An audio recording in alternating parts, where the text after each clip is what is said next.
December খসড়া তালিকা প্রকাশ। রাজ্যে ভোটার তালিকা থেকে বাদ পড়তে পারে প্রায় ৫৮ লক্ষ ভোটারের নাম। আর এর মধ্যেই মুখ্যমন্ত্রী কেন্দ্রে সেখানেই বাদ পড়তে পারে প্রায় ৪৫,০০০। দেখুন সে তথ্য।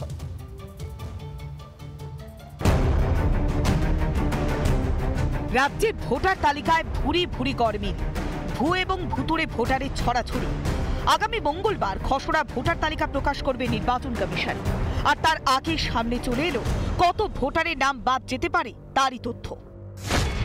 রাজ্যে ভোটার তালিকা থেকে বাদ পড়তে পারে প্রায় ৫৮ লক্ষ ভোটারের নাম। ৫৮ লাখ তো এ তো পহলি ঝাঁকি হ্যায়, अभी पूरा ফিল্ম বাকি হ্যায়। এর ডবলের বেশি নাম বাদ যাবে। যেসব নাম ভরে দিদা হয়েছে, মৃত নাম বা অন্য জায়গার লোক, ফলস, ভুল ঠিকানায়, এসব ভেরিফিকেশন করবে এবং যারা ভরেছে তাদের চাকরি যাবে, জেলের ভাত খেতে হবে। এই বাদ পড়া নামকে বিভিন্ন ভাগে ভাগ করেছে কমিশন। কেউ মৃত, কেউ অন্যত্র চলে গিয়েছে, আবার কারো নাম রয়েছে একাধিক জায়গায়। যেমন দেখা যাচ্ছে, নিখোঁজ ভোটার প্রায় ১২,০১,৪৬২ এবং মৃত ভোটার প্রায় ২৪ লক্ষ।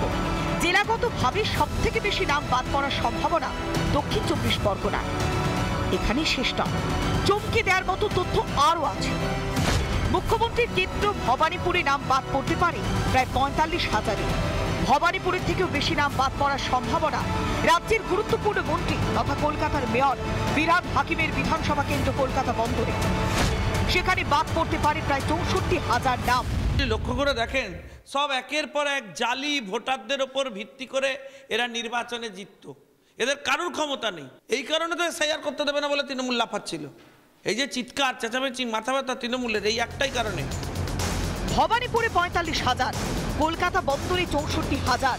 সেই তুলনায় অনেক কম নাম বাদ পড়তে পারে রাজ্যের বিরোধী দলনেতা শুভেন্দু অধিকারীর বিধানসভা কেন্দ্র নন্দীগ্রামে। সেখানে সংখ্যাটা প্রায় ১০,০০০। রিপাবলিক বাংলা। নানা ধরনের কন্টেন্ট দেখার জন্য লাইক করুন, শেয়ার করুন আমাদের ফেসবুক পেজ, সাবস্ক্রাইব করুন আমাদের ইউটিউব চ্যানেল। পাশাপাশি অন্যান্য ব্রেকিং নিউজের জন্য অবশ্যই চোখ রাখুন রিপাবলিক বাংলায়।